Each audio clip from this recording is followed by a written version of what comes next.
first in Wisconsin. Defendant Morgan Geyser is in court today seeking release from a state hospital 10 years after the Slender Man incident. Now, Geyser was just 12 years old when she stabbed a classmate, Peyton Bella Leitner, to please the fictional character Slender Man. Well, Geyser is now 22 years old. She was found not guilty by reason of mental disease or defect and sentenced to 40 years in a state hospital. Joining us now is Court TV field reporter Cody Thomas. Cody, always great to have you on with us. Tell us what happened or what the latest is from today's hearing, please. Well, good afternoon, Michael and Ashley. Today's hearing is Morgan Geyser's third attempt at cutting her 40-year sentence to a mental health hospital short. And the common feature of today is there's unanimous support for her petition for conditional release across 3 doctors, including her court-appointed psychologist. Unresponsive to treatment. Correct. And again, that risk management part is a prediction of what she's likely to face, but her institutional stability, her acceptance of rules, her willingness to accept feedback, that all bodes well for her compliance with conditional release. To be clear, your ultimate conclusion is that you are in support of her petition for conditional release. Yes.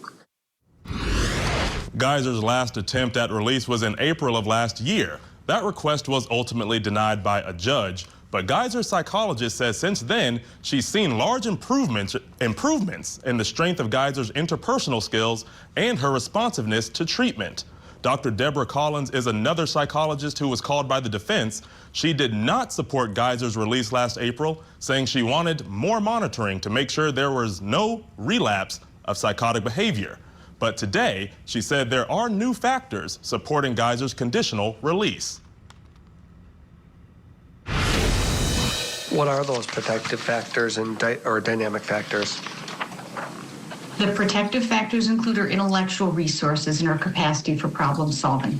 She has improved coping skills for managing stress that she has worked on and developed with the assistance of years of treatment and the treatment team she has at Winnebago. She has an demonstrated improved capacity for self-regulation, emotional self-regulation. So managing stress in the institution, decreased frequency by to use fantasy or to use, I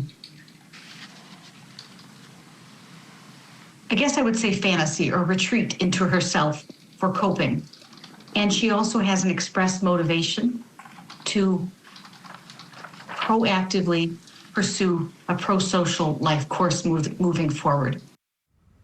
The court also heard from Geyser's former therapist who detailed the next steps if the court decides in favor of Geyser's release. You know, in Morgan's case, it would be, placing her in a supervised group home, setting her up with therapists, setting her up with outpatient psychiatrists. At that point, she's introduced to her case manager in the community who will be the one, doing supervision. There's a very lengthy process. Both the state and defense rested their cases and presented their closing arguments to the judge today as well. We are still waiting on the judge's decision. Michael and Ashley, that's the latest. I'll send it back to you.